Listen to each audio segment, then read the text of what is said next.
Hoje, eu quero encerrar essa série de mensagens com uma pregação que tem por título Como Ouvir a Voz de Deus.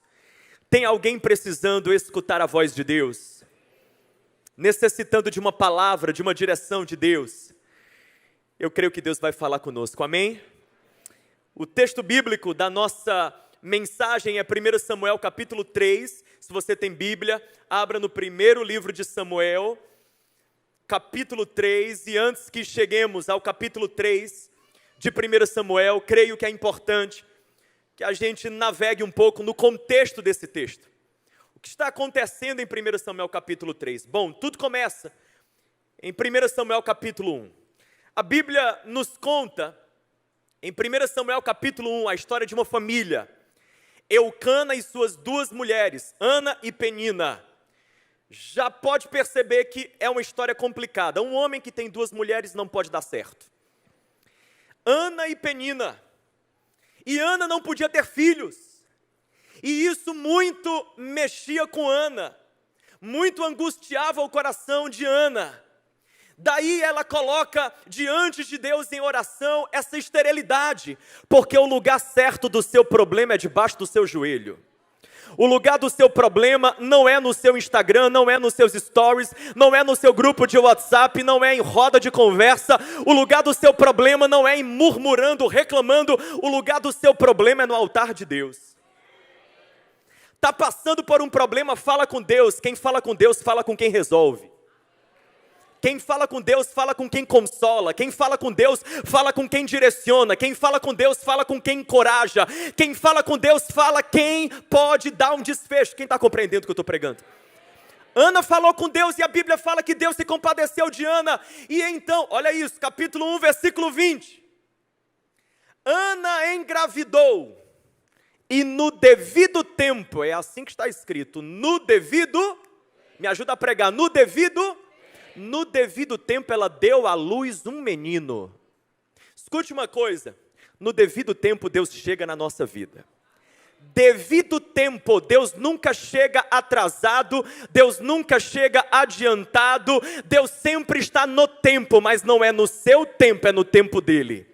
Se tem alguém aqui achando que Deus está demorando, a mensagem de Deus para você é não. Ele está demorando segundo a sua visão, mas Ele tem a agenda dele e Ele não se dobra à sua agenda, meu irmão. É você que se adequa ao tempo dele. O tempo de Deus é o tempo certo, é o tempo preciso, é o tempo exato, é o tempo perfeito. Quando chega o devido tempo na nossa vida, até o deserto floresce. Quando chega o devido tempo, Deus vira a mesa. Quando chega o devido tempo, Ele abre a porta. Quando chega o devido tempo, Ele faz água sair da rocha. Quando chega o devido tempo, Ele fala, Ele mexe, Ele toca, Ele cura, Ele move. No devido tempo, Deus mostra que Ele é Deus. Ponto final. Quem está entendendo? A gente tem que ter paciência para caminhar com Deus. Não tenta apressar Deus. Já preguei sobre isso. Deus é eterno. Deus não tem pressa. Deus é eterno. Quem tem pressa? Sou eu, você. Deus, está tudo certo com Ele. No devido tempo, Deus abriu a madre de Ana e ela gerou um menino, e o menino nasceu, diz assim o texto, capítulo 1, verso 20, e ela lhe pôs o nome de Samuel. Samuel significa ouvido por Deus. Você sabe qual a lógica aí?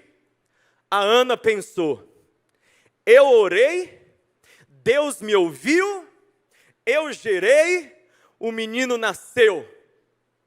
Esse menino é um lembrete de que Deus me ouviu, de que Deus me escuta, de que Deus me respondeu. Ele é graça, Ele é milagre, Ele é fruto do favor de Deus na minha vida. Quantas coisas na sua vida você só conseguiu gerar porque Deus te ouviu? Quantas coisas na sua vida você só conseguiu gerar porque Deus te ouviu? Deixa eu colocar isso de uma outra forma. O que é que hoje na tua vida é testemunho que um dia foi oração? O que é que hoje na tua vida é conquista, é realização, mas que um dia foi clamor, foi lágrimas, foi súplica, foi secreto, foi você e Deus, você clamando, você pedindo, você colocando diante do Pai. Querido, escuta uma coisa, não trate como mérito aquilo que Deus olha e diz, é bênção.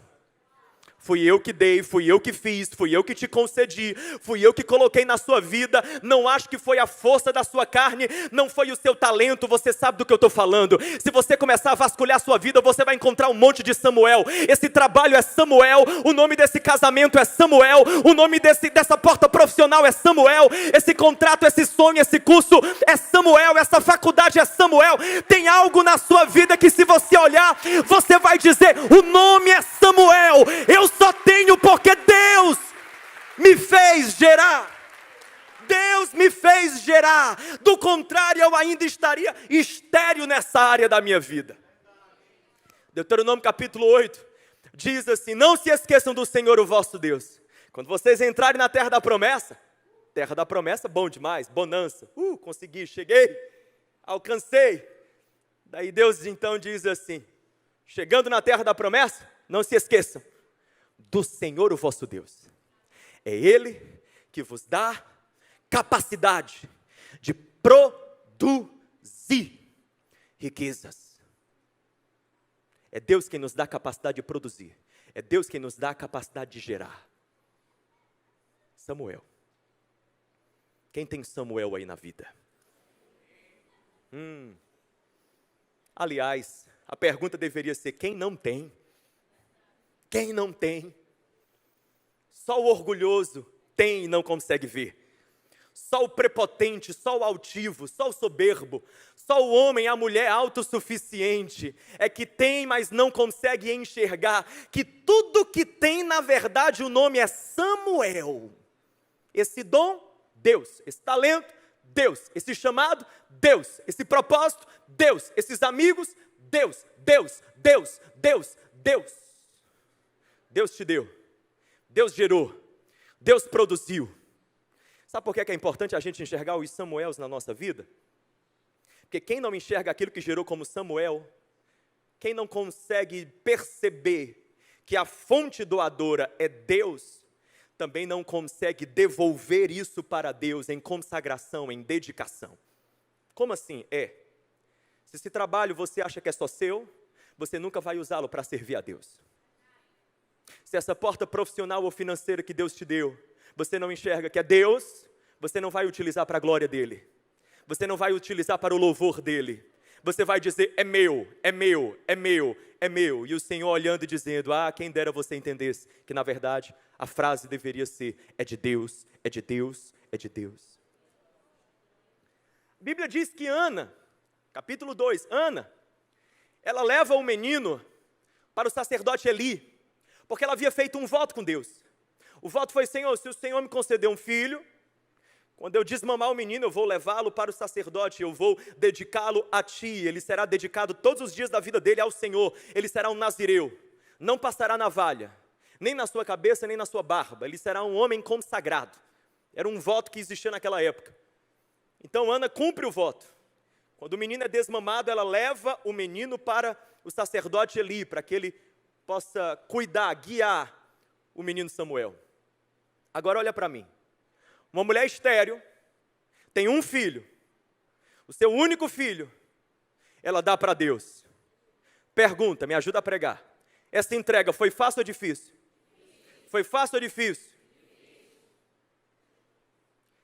Capítulo 2 diz assim: Deus foi bondoso com Ana e lhe concedeu outros 3 filhos, outras 2 filhas. A mulher não era estéril?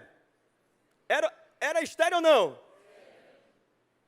Ela entrega, Deus lhe deu mais 3 filhos, mais 2 filhas. Olha para mim, quem entrega para Deus nunca sai perdendo. Entrega para Deus não é perda, é teste. Eu vou repetir, entrega para Deus não é perda, é teste. Se eu pegar esse microfone e eu entregar aqui para o Samuel, de fato eu vou perder o microfone.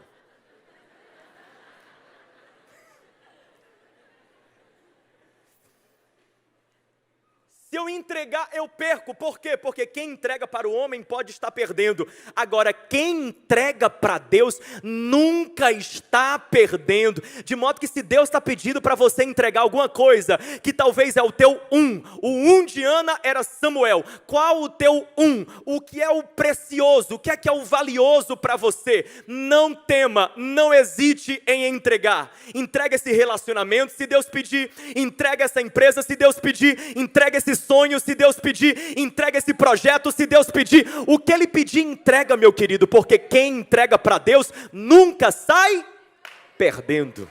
Nunca. Entrega o teu caminho ao Senhor, confia nele e o mais Ele fará. Salmo 37. Gente, a Ana entregou, Deus abençoou, Deus prosperou a mulher, concedeu outros filhos. Aí a gente chega no capítulo 3.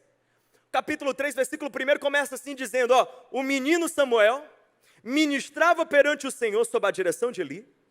Naqueles dias, olha o detalhe, raramente o Senhor falava, e as visões não eram frequentes, ou seja, Deus estava em silêncio. Um bom leitor da Bíblia faria a pergunta, por quê? Por que está escrito que naquele tempo as visões eram raras e Deus não estava falando? Por quê?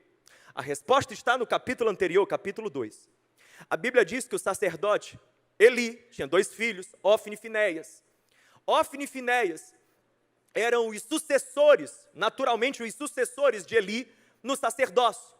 Eram os 2 jovens que estavam se preparando para assumir o cargo sacerdotal. Mas a Bíblia também fala no capítulo 2 que esses 2 rapazes, eles não temiam a Deus. A maldade dos filhos de Eli era conhecida de Israel. Por exemplo, o texto diz no capítulo 2 que eles tratavam com desprezo as ofertas que as pessoas traziam. A Bíblia diz que eles se deitavam com as mulheres que serviam no santuário. Não tinha temor, não tinha temor. Escuta isso. Salmo capítulo 25, verso 14. O conselho do Senhor é para aqueles que o temem. Se não tem temor, não tem conselho. Se não tem temor, não tem palavra. Se não tem temor, não tem profecia. Se não tem temor, não tem visão. Se não tem temor, não tem revelação. Onde não há santidade, não há um pronunciamento divino. Por quê? Por quê? Porque Deus fala, não com os perfeitos, mas com gente que leva Ele a sério. Não é com os perfeitos. Pastor, você está dizendo eu tenho que ser perfeito para escutar Deus? Não, estou dizendo que você tem que parar de brincar de ser crente e ser crente de verdade. Eu e você, a gente tem que levar Deus a sério. Não é perfeição, mas calma aí. Jesus é algo sério para mim? Deus é algo sério para mim? A Bíblia é algo sério para mim? Eu levo Deus a sério? Ou eu estou brincando com a minha vida espiritual, brincando de ser seguidor de Jesus, brincando de frequentar igreja? Se não tem temor, não tem visão profética. Deus restaura o sacerdócio para então levantar o profético. É o que acontece aqui. Aí, a nossa história continua dizendo assim, versículo 2, olha isso. Certa noite, fala comigo bem forte, certa noite. Mais uma vez, certa noite. Eu amo quando a Bíblia usa essas expressões, certa noite, certo dia. Certa noite, era mais uma noite. Mais uma noite. E o texto diz assim, Eli, cujos olhos estavam ficando tão fracos que não conseguia mais enxergar, estava deitado, fala comigo, em seu lugar de costume. Certa noite, lugar de costume. Certa noite, lugar de costume. Era um dia qualquer, Eli seguindo a sua rotina, seguindo o seu costume, deitado onde costumava estar deitado, de repente, versículo 4, então o Senhor chamou Samuel. Você nunca sabe quando de repente de Deus vai se manifestar. Certo domingo, em uma igreja que você já frequenta, sentado na cadeira de sempre, ouvindo mais uma pregação, de repente Deus, me ajuda a pregar, de repente Deus fala. Uma manhã qualquer, no carro de sempre, no horário de sempre, indo para o trabalho, de repente Deus,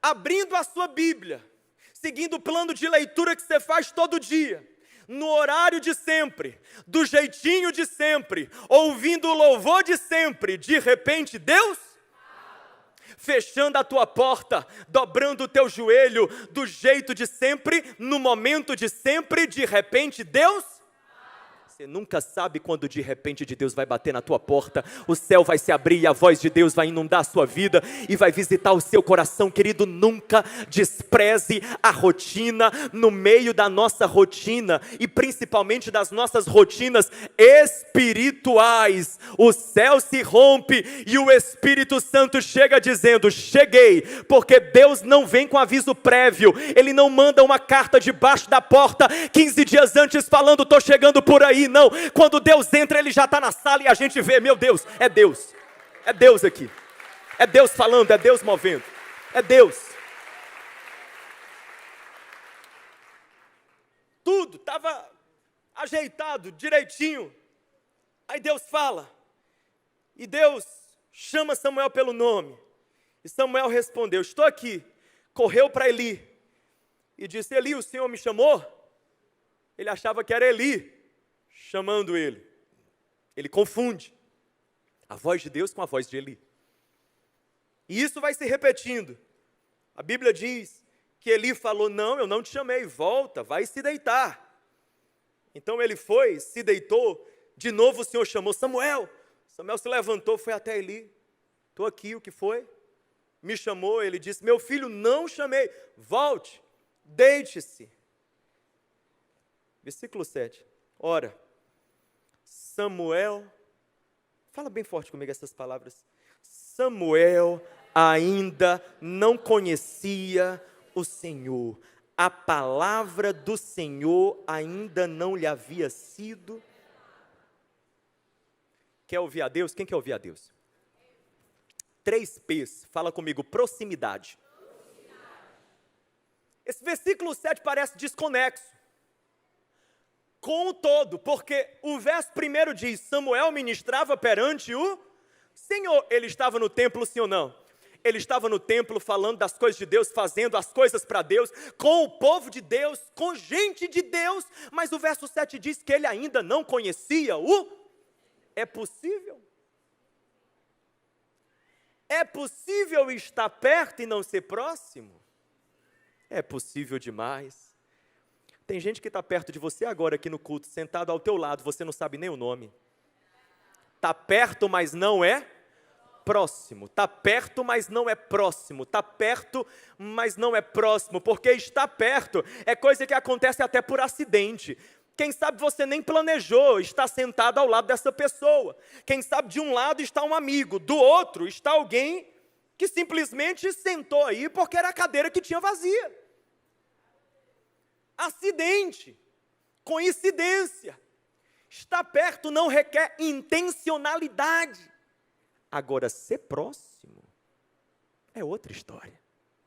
Quando Jesus conta a parábola do bom samaritano, ele vai falar sobre aquele homem caído, ferido, à beira da estrada de Jericó. Ele fala sobre 3 homens que passam. O sacerdote viu, passou. O levita viu, passou. O samaritano se aproximou. Jesus pergunta: quem foi o próximo? O samaritano. Por quê? Porque ele se fez próximo. Ele se aproximou, ele agiu, ele foi intencional, ele investiu, ele parou, ele pausou, ele reorganizou a agenda dele, ele valorizou aquele momento. Ser próximo vai levar alguma coisa de você. Ser próximo de Deus vai custar teu tempo. Ser próximo de Deus vai custar investimento. Ser próximo de Deus vai demandar de você uma intencionalidade. Ser próximo de Deus vai custar de você ir para além do domingo, para além da quarta, para além do culto. Ser próximo vai pedir de você fechar a porta do teu quarto e ter com o teu pai que te vê em secreto. Gente, ser próximo, se é para Jesus, pode aplaudir, meu irmão. Amém. E na igreja a gente aplaude Deus, pregador mesmo não. Ei, gente, ser próximo é uma qualidade de relacionamento. Vem cá, meu irmão. Estou perto dele, porque hoje estou pregando e ele está servindo. Não programamos, não decidimos, não agendamos isso, estamos perto. Agora, para ser próximo dele, tenho que pegar o contato, marcar um café, trocar uma ideia, abrir o coração, gastar tempo escutando, cultivando algo. Tem que ter conexão, tem que ter intimidade. Deus está perguntando para você, quer me ouvir? Quer ouvir o Senhor? Então aí vai a pergunta. Você está perto ou você é próximo dele, do Senhor? Apocalipse capítulo 3, Jesus fala para João, João, escreve uma carta aí. Coloca o endereço, destinatário, Laodiceia. Fala para Laodiceia, eis que estou à porta e bato. Se alguém ouvir a minha voz e abrir a porta, eu entrarei, cearei com ele. Olha a figura, é uma casa, tem porta. Jesus está à porta. Jesus está do lado de dentro ou do lado de fora? Me ajuda a pregar, do lado de dentro ou do lado de fora? Mas é uma igreja. Essa palavra foi para uma igreja. Essa palavra não foi para um descrente, foi para a igreja. Gente convertida, gente que já segue Jesus. Quer dizer que ele pode estar fora? Mesmo se tratando de alguém que se autodenomina um cristão? Porque Laodiceia tinha religiosidade, mas não tinha intimidade. Fazia culto, mas não vivia culto. Os lábios o elogiavam, mas o coração, como disse Jesus sobre os fariseus, estava longe. Estava perto, mas não era próximo. Hoje Deus está balançando alguém nesse lugar e talvez Ele trouxe você só para dizer isso. Chega de estar perto, é tempo de você ser próximo. Fala comigo, proximidade. Segundo P, posicionamento. Além de proximidade, existe um posicionamento. Tem algo aqui a favor de Samuel. Apesar de o texto falar que ele ainda não conhecia o Senhor, e isso pesar contra ele, mas tem algo aqui que pesa a favor de Samuel, que ajudou o menino Samuel a ter uma experiência com a voz de Deus. É que ele estava posicionado no ambiente correto, no ambiente adequado. A Bíblia diz no versículo 3 e 4 assim, que quando Samuel estava para ter esse encontro com Deus, ele estava, versículo 3, deitado no santuário do Senhor, onde se encontrava a arca de Deus. A arca era o símbolo, no Antigo Testamento, da presença de Deus. Ele estava deitado no santuário, diante da presença, traduzindo para mim e para você, ele estava no ambiente, no lugar, posicionado na presença de Deus. E quando a gente está posicionado na presença de Deus, nós somos visitados pela palavra de Deus. Veja bem, às vezes a gente está pedindo para Deus, Senhor, quero uma palavra, quero te ouvir, quero te escutar. E Deus está dizendo assim, pois então se posicione na minha presença, porque para quem se posiciona na minha presença, a palavra o persegue, o procura e o encontra.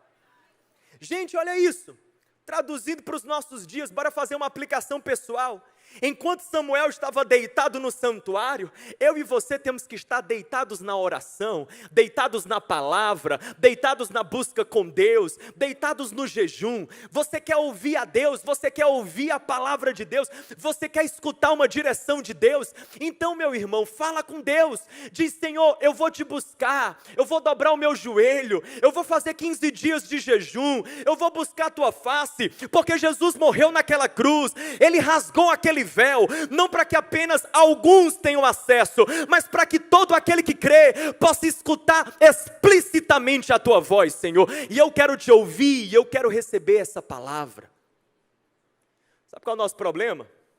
Nosso problema é que a gente não deita no santuário e fica atrás de gente que deita no santuário para entregar a profecia para a gente.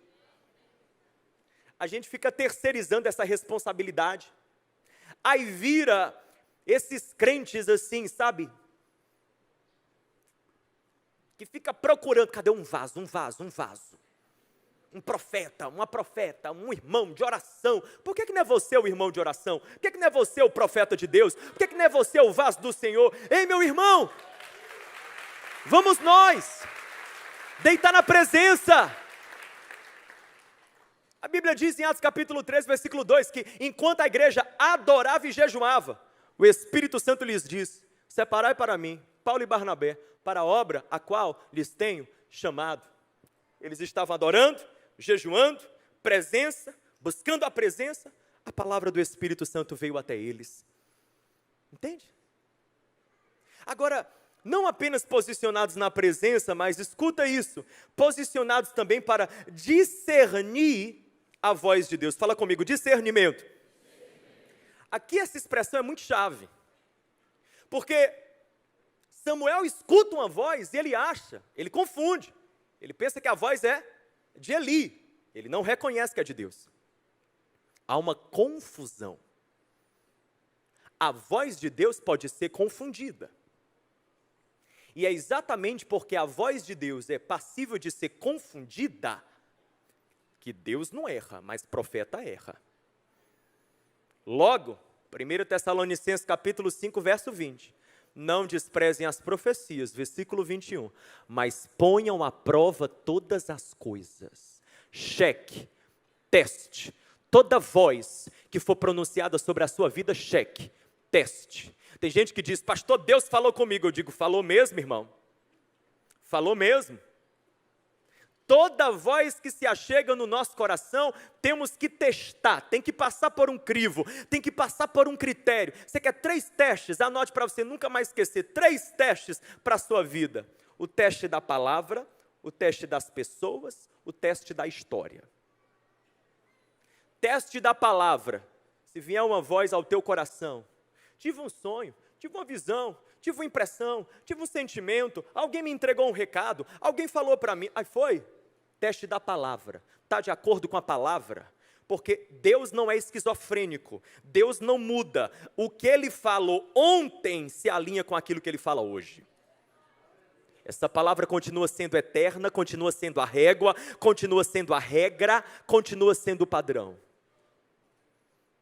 Tem gente que diz cada esquisitice em nome de Deus.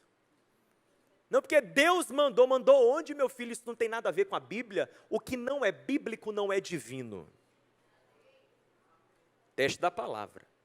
Teste das pessoas. O que é isso, teste das pessoas? Procure pessoas sábias, maduras, experientes na fé.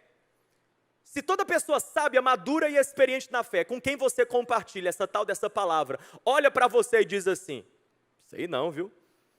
É bom você desconfiar. É bom você desconfiar. Porque quando Deus fala conosco, pode não ter unanimidade, mas algum nível de consenso vai existir. Terceiro teste, quem está pegando? Vocês estão em silêncio porque estão absorvendo. Creio eu. Ei, gente, terceiro teste, para fechar isso aqui, terceiro teste. Teste do histórico. Como assim? Deus me deu uma palavra que não tem nada a ver com a minha história, com aquilo que Ele já tem falado, com as promessas que Ele já tem sobre a minha vida, com as profecias que Ele já tem liberado sobre a minha vida, com os direcionamentos, as vocações que Ele já me deu. Como assim? Calma aí. Não, vou deixar aqui na estante. Se for de Deus, no tempo dele Ele faça. Teste do histórico. 3 testes. Guarde. Simples, prático, útil. A gente tem que testar as vozes, nem toda voz que parece ser de Deus, escuta isso, é de Deus. Nem toda voz que soa como de Deus, é de Deus. Pedro, antes de ser apóstolo, discípulo de Jesus, passou por essa experiência. Mateus capítulo 16, a Bíblia fala que Jesus vai chegar para os discípulos e vai falar da cruz, vai dizer assim, olha, eu vou para a cruz, vou morrer. E aí Pedro, então, Mateus 16, versículo 21, ele diz assim, não, Jesus, que negócio de cruz, você não vai morrer não. Deixa essa conversa mórbida para lá. Daí Jesus fala assim, Mateus capítulo 16, versículo 23. Para trás de mim, Satanás.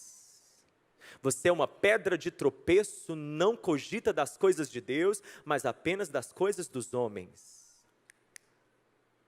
Pedro chegou achando que estava abalando. Vou dar uma palavra para Jesus. Jesus, assim diz o Senhor, tu não irás para a cruz, Ele te dará vitória. O Pai te livrará da cruz. Aí Jesus olha para ele e diz, isso é o diabo. Isso é o demônio. Aquela voz era do diabo. Por quê? Porque a cruz era plano do Pai para Jesus. Toda voz que tenta distrair você do foco do Pai para a tua vida, toda voz que tenta tirar você do plano e da vontade de Deus para a tua vida, toda voz que quer fazer você descer da cruz, é do maligno. Quando você se converteu, você foi para a cruz. Colossenses 3, morremos com Cristo, ressuscitamos com Ele. Todo cristão é um ser humano pregado em uma cruz, com Jesus. Morremos para uma velha vida. Renascemos para segui-lo, para andar com Ele.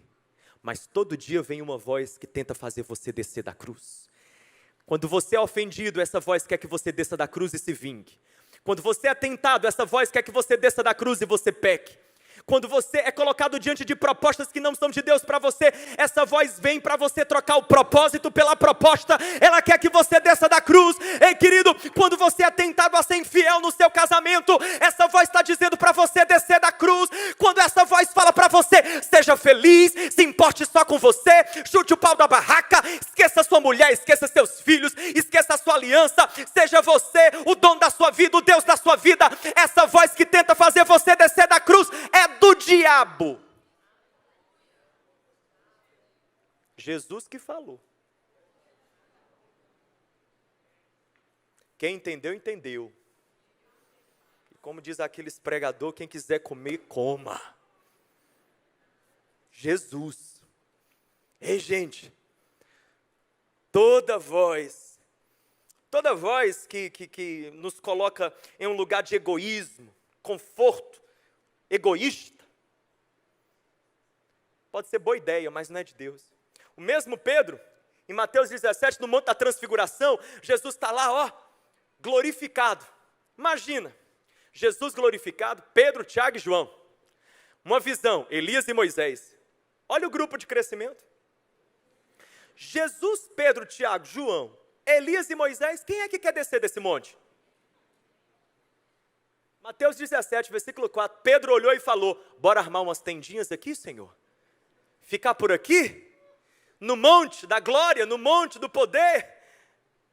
Ideia boa, sim ou não?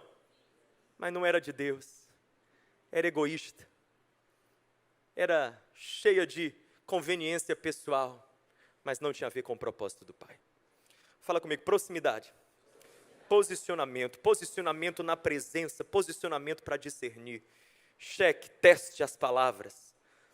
Terceiro e último P, enquanto o nosso time de louvor retorna. Fala comigo, prontidão. Se você quer ouvir a voz de Deus, esteja pronto. Pronto para obedecer. Pronto para obedecer. Interessante como Eli ensina Samuel a responder à voz de Deus. Ele diz assim, Samuel, quando Deus falar, você vai responder dizendo, fala, Senhor, que o teu servo ouve. Porque Deus fala com servo, não fala com curioso. Deus fala com gente que quer escutar não para ter informação, mas para ter direcionamento. Deus fala com gente que está ali para escutar e dizer, fala porque eu quero obedecer, eu quero seguir, eu quero praticar. Se o Senhor falar, eu me comprometo em obedecer. Minha pergunta é, será que a gente está pronto para obedecer, tanto quanto nós estamos ansiosos para ouvir? Eu vou repetir. Será que nós estamos prontos para obedecer, tanto quanto estamos ansiosos para ouvir a Deus? Esteja pronto para obedecer. Quando Deus fala, siga. Enquanto as luzes se abaixam, eu quero encerrar com isso. Pronto para esperar. Fale comigo, obedecer, esperar. Deus falou com Samuel. E quando Deus fala com Samuel aqui no capítulo 3, a partir do versículo número 11, Ele entrega para Samuel uma palavra dura. Ele diz: Samuel, eu julgarei a casa de Eli. Eu julgarei a casa de Eli por causa da maldade dos seus filhos, por causa da omissão de Eli. Eu julgarei Eli, eu removerei Eli e sua casa do sacerdócio. Ou seja, a palavra de Deus para Samuel foi uma palavra assim complicada. Olha a sinuca de bico que Deus coloca a Samuel. Deus fala: Samuel, esse cara aí que te acolheu, que te ensinou, que é o teu tutor, é o teu mentor, pronto, ele eu vou tirar de jogo, e quem vai entrar em campo no lugar dele é você. Como é que o Samuel ficou? Como é que eu falo isso para o Eli? Não posso falar. Gente, palavra dura, palavra complicada, mas sabe o que eu acho tremendo? A maturidade de Samuel para esperar. Samuel não passa na frente de Deus. Assim que ele acorda pela manhã, Eli pergunta: o que é que Deus falou contigo? E ele, relutante, diz o texto: temeroso estava Samuel em falar para Eli o que o Senhor lhe havia dito, mas Eli tanto que pressionou que o Samuel teve que falar: Eli, foi isso, Deus disse que vai julgar. Mas eu vejo uma maturidade tremenda. Samuel não acorda assim, agora eu faço mais nada aqui nesse santuário, porque o próximo chefe sou eu. Quem vai mandar nesse negócio já que sou eu. Não. Diz a Bíblia, versículo 15, levantou, lá foi Samuel, viver a vida, cumprir a rotina, ser o Samuel de sempre, mesmo estando debaixo de uma promessa tão grande. Maturidade para esperar. Você está pronto para esperar? Porque entre o tempo de Deus falar e o tempo de Deus cumprir, tem uma espera. Entre a promessa e o cumprimento, tem uma espera. E a espera é necessária, porque enquanto nós esperamos, nós crescemos. Enquanto nós esperamos, nós amadurecemos. Enquanto nós esperamos, nós ganhamos o tamanho da nossa promessa. Sabe por que que Deus nos faz esperar? Ele nos faz esperar porque Ele vai trabalhando na nossa vida de dentro para fora. Ele vai preparando você para aquilo que Ele tem preparado para você. Daí Ele vai dilatando, Ele vai esticando, Ele vai te puxando, Ele vai fazendo você criar a envergadura da tua promessa. A Bíblia diz: enquanto o menino Samuel crescia, o Senhor era com ele. Versículo de número 19. E todas as palavras do Senhor se cumpriam em sua vida. E todo Israel, verso 20, desde Dan até Berseba, reconhecia que ele estava confirmado como profeta do Senhor. Todo mundo já estava vendo. É Deus que falou, é Deus que falou, é Deus que falou, é Deus que falou. E a palavra, quando vem de Deus, meu irmão, não tem nada que consiga impedi-la, resisti-la, não tem nada que consiga se colocar no caminho dela. Quando a palavra é de Deus, o que Ele fala, Ele sustenta, o que Ele fala, Ele faz, o que Ele fala, Ele concretiza. Você está compreendendo, querido? Mas eu quero encerrar dizendo a você uma coisa que eu não posso deixar de dizer. Eu quero dizer para você que há um detalhe nessa história que eu acho lindo. Diz a Bíblia que quando Samuel ainda era menino, capítulo 2 de 1 Samuel, quando ele ainda era menino, sob os cuidados de Eli, todos os anos, a sua mãe, Ana, ia ao templo. E quando ela chegava lá, ela levava uma túnica de linho fino. Diz o texto, uma túnica pequena. Uma túnica pequena. Por que uma túnica pequena? Por que esse detalhe da túnica pequena? Porque é uma forma do texto apontar que aquela mulher, Ana, ela entregava para o seu filho uma miniatura das vestes sacerdotais. Ou seja, Ana vestia o seu filho de sacerdote. Samuel já era sacerdote? Samuel já era sacerdote? Ele tinha capacidade para ser sacerdote naquele momento? Ele tinha experiência de sacerdote? Ele tinha lastro de sacerdote, ele tinha história de sacerdote já, mas ele já tinha promessa para ser. E quem tem promessa para ser já se veste de acordo com o que será. Pastor, o que é que você está tentando dizer? Eu estou tentando dizer que se você quer ouvir a Deus, então esteja pronto para se vestir do seu futuro, pronto para ter a cara da sua promessa. Pastor, explica mais, entrega mais, o que é que você está tentando dizer? Eu estou tentando dizer que esse 2023 está começando, e Deus está dizendo assim para você: que tal você começar a mudar certos ambientes que você vai, e quando as pessoas te perguntarem, você vai dizer: porque eu estou me vestindo do meu futuro. Que tal quando as pessoas perguntarem por que você está mudando de roda de conversa, você vai dizer: porque eu estou me vestindo do meu futuro. Que tal você mudar valores? Que tal você mudar prioridades? Que tal você mudar agendas? Que tal você mudar hábitos? Que tal você mudar caminhos? E quando as pessoas te perguntarem, você vai dizer: porque eu estou me vestindo do meu futuro. Eu já quero ter a cara do meu futuro, eu quero ter a cara do meu destino, eu quero ter a cara da minha promessa, eu quero ter a cara do meu propósito, eu quero ter a cara de para onde Deus está me levando.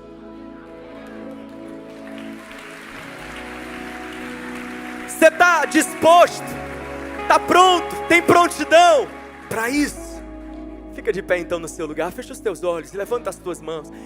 Deixa eu orar por você, Pai. Eu creio, Senhor, Tu estás aqui, e eu sei que o Teu Espírito, Senhor, está derramando Tua palavra, está falando, está agindo, está movendo.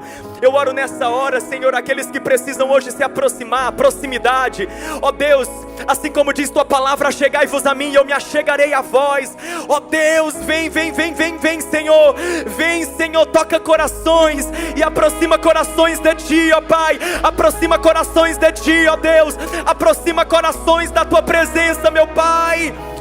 Que estejamos posicionados para ouvir Tua voz, deitados na Tua presença, posicionados na Tua presença. Que estejamos prontos para obedecer, prontos para esperar, prontos para crescer, prontos para amadurecer, prontos para ganhar o tamanho da nossa promessa.